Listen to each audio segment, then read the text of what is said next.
The story of Leif and Jeanett, Part 7. After I met Jeanett, I was invigorated. The sun was still out, and I decided that I would investigate the Trolltunga hike. I drove to the nearby town of Tisidal and found my way to the Trolltunga hiking area. I decided to hike up the trail a few kilometers to see what to expect. It was a chilly March evening, and I discovered the beginnings of the hike was rather easy. They had made a road that zigzagged up the mountain to be used by hikers and for the owners of a small community of cabins that exist on the first plateau as you hike up.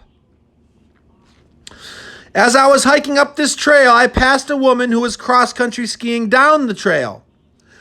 We met at a bend in the zigzag, and she asked me if I was hiking to Trolltunga tonight.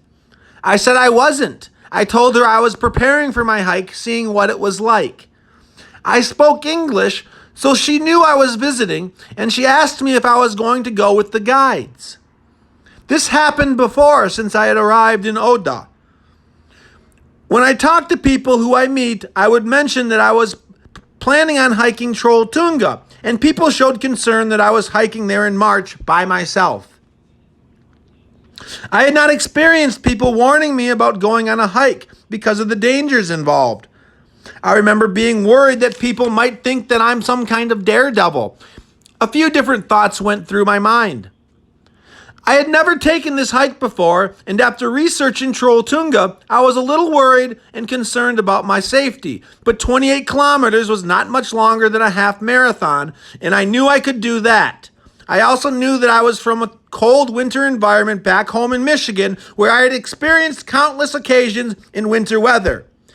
I had gathered that the community of Oda also had experienced a surge in tourism due to social media advertising Trolltunga.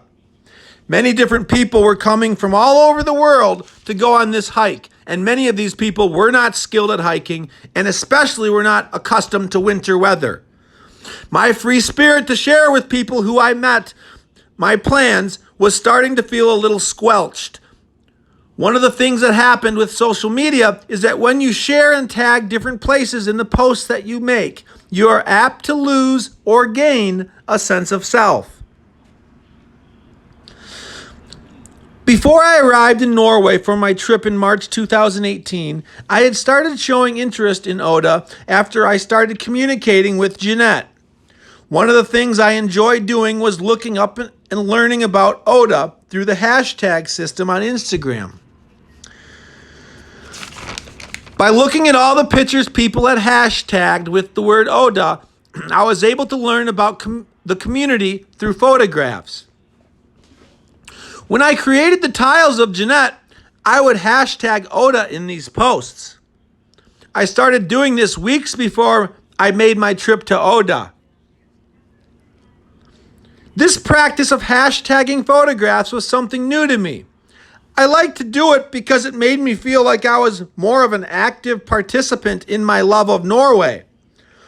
I was also very excited that Jeanett gave me permission to make a tile of her, so in the solitude of my workshop, one way that I found excitement in my life was to occasionally share photos of Oda that I would find on Instagram and share pictures of Jeanett and the tile I was working of her.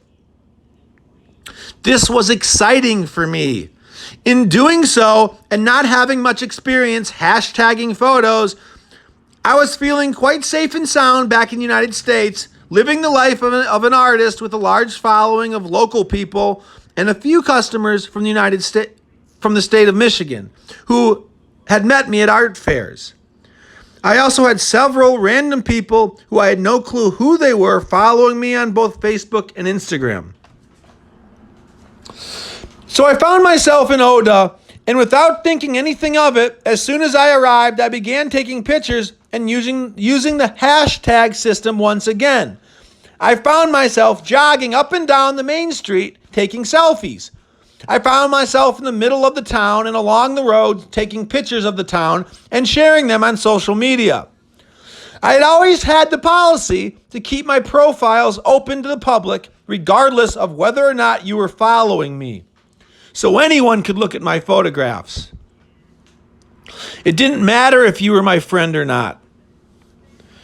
When I arrived at the hotel on the first night, I was very excited, but also having a little anxiety about meeting Jeanett. What do you expect me to feel? I wanted to be very open about why I was there and what I was doing because I was trying to be very positive and excited about this trip. But at the same time, there is anxiety because I'm meeting somebody new who I'd spent a lot of time carefully getting to know. Jeanett had been advertising the Hardanger Hotel and the trip she was going to be taking to Iceland that they were sponsoring as part of her fishing hobby and aspirations to be a professional fisher. Part of me felt a little weird about using the information that I gathered from Jeanett to help create my travel plans. I mean, I'm making these decisions on my own and I'm visiting her town to meet her. Wouldn't it make sense for me to get a hotel room at the hotel she's advertising?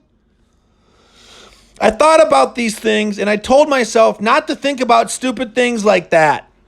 I'm coming to this community, bringing tiles to meet this girl who had been communicating with me, and I'm spending money staying in the hotel she's advertising.